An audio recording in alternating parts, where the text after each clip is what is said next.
Morning, folks. This is another Psalms in the morning. Today we actually are in the morning, so that's good. And we're going to look at Psalm 3. I'm going to focus on a couple of things in Psalm 3, just to turn our hearts and minds to thinking about how the Lord deals with us and how we respond in personal challenges. Psalm 3 is a morning psalm. It's one of the first psalms that's attributed to a group of psalms of David that starts here in Psalms 3, and there's a lot of psalms in the early part of the book that are given to David. And this psalm is being described as describes something of the rebellion against, as it were, the king, the Messiah. And that's important because I think it's been placed here particularly because we've seen so much of the importance of the blessing of God in Psalms 1 and 2, and who it is that has the blessing, who has the inheritance. And that person we saw in Psalm 2 is the Messiah, the anointed one of God. And then suddenly David in Psalm 3, who is the king, the anointed and appointed one of God for the people of God, is by his own son, a great rebellion occurs. And this is one of the rebellion against the king here by his son Absalom, and David has to flee. He's kicked off the throne. And it's a shocking state of affairs, because we've just seen in Psalm 2 that the Messiah is inheriting all things. And then suddenly the anointed one is, as it were, chased away, and the battle, as it were, for the soul, for the hearts, is in play. And this is what the Psalms are. They are a personal response to our situations and our difficulties, and we have to adapt. We have to learn to respond in our hearts. And this is a morning psalm, and it's one of the first psalms that we come to that uses the term Selah, which is could be a type of pause or a moment to have a moment of meditation or contemplation about what you've just heard. And those things are important. So we're going to quickly go through the psalm, and then we're going to pick up the three Selahs and comment on those, just so that we can have a moment of thought upon those. So Psalm 3, today I'm reading from what is our normal church Bible, the English Standard Version. And you can see I'm in the church hall right now. I'm going to read Psalm 3. O Lord, how many are my foes? Many are rising against me. Many are saying to my soul, there is no salvation for him in God. Selah. But you, O Lord, are a shield about me, my glory and the lifter of my head. I cried aloud to the Lord, and he answered me from his holy hill. I woke again, for the Lord sustained me. He will not be afraid of many thousands of people who have set themselves against me all around.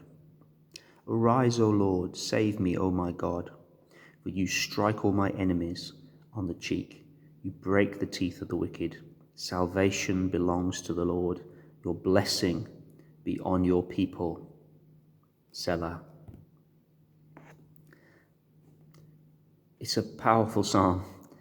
It's about the challenge of the rebellion against the anointed king, the one who is to represent and lead the people. But at the same time, it shows us the heart of David. Do we know of any king who has been mistreated, who had been chased about, as it says here? Who has to say in verse 6, I will not be afraid of many thousands of people who have set themselves against me all around. We can hear the echoes of Psalm 22 and the words of Jesus upon the cross, surrounded by his enemies, his foes, as he's crucified. We know of a king who has had, as it were, a rebellion against him, but we see here in David something of the heart of the response. This is a morning psalm. Why? Because it shows us that when we wake, we have a moment, an opportunity to turn our hearts to the Lord. The first part, verses 1 and 2, focuses on the rebellion, those that against saying there is no salvation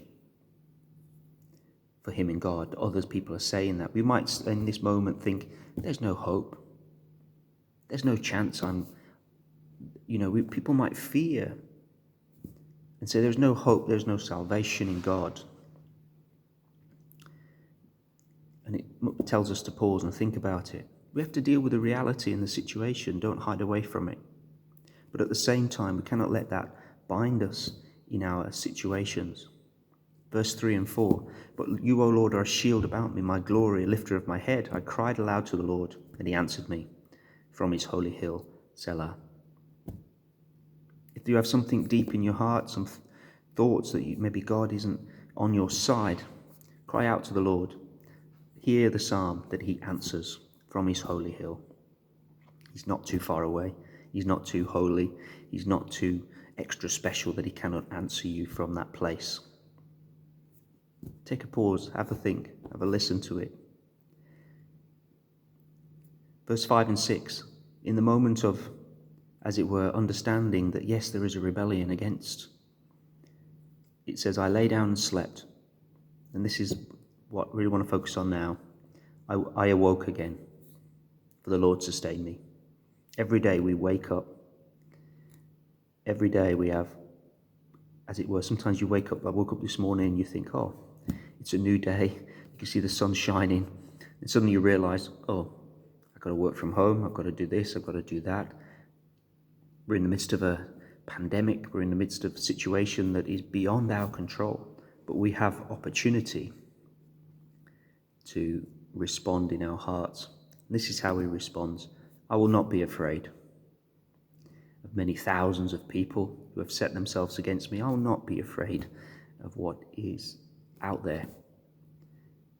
We respond correctly, respond appropriately, but don't let fear reign your heart. Why? Because I awoke again, and the Lord sustains me. Arise, O Lord, save me, O my God. Put our trust in the Lord. He is the one that deals with the enemies. He is the one that deals, as it were, with that which rebels against the reign of God. Arise, O my Lord, save me, O my God, for you strike all my enemies on the cheek, you break the teeth of the wicked.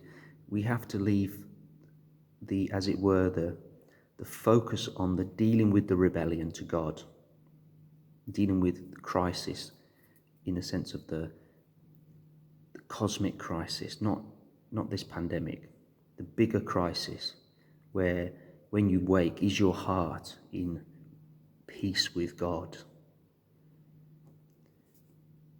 Or is it in rebellion to God? Verse 8, salvation belongs to the Lord. Your blessing be on your people. Selah. Again, Selah there. It joins Psalm 1, 2, and again tying in Psalm 3. Your blessing be upon your people. Salvation belongs to the Lord.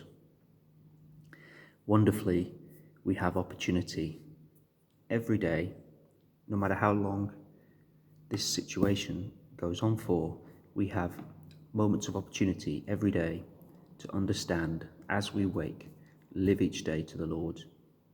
Live each day arising, knowing that the Lord sustains us no matter what. He has, even though it might seem that the king has been dethroned, he's not. When Christ was crucified, it seemed like the end. But we must know that that was not the end. He is the rightful King of all things. And he was able to put his trust himself in his Father in the most difficult and desperate situation that he had ever faced in the whole of his life. So put your trust in the Lord. This psalm of the morning. I lay down and slept. Yes, you have awoke, for the Lord sustained me. Give thanks to God. Amen.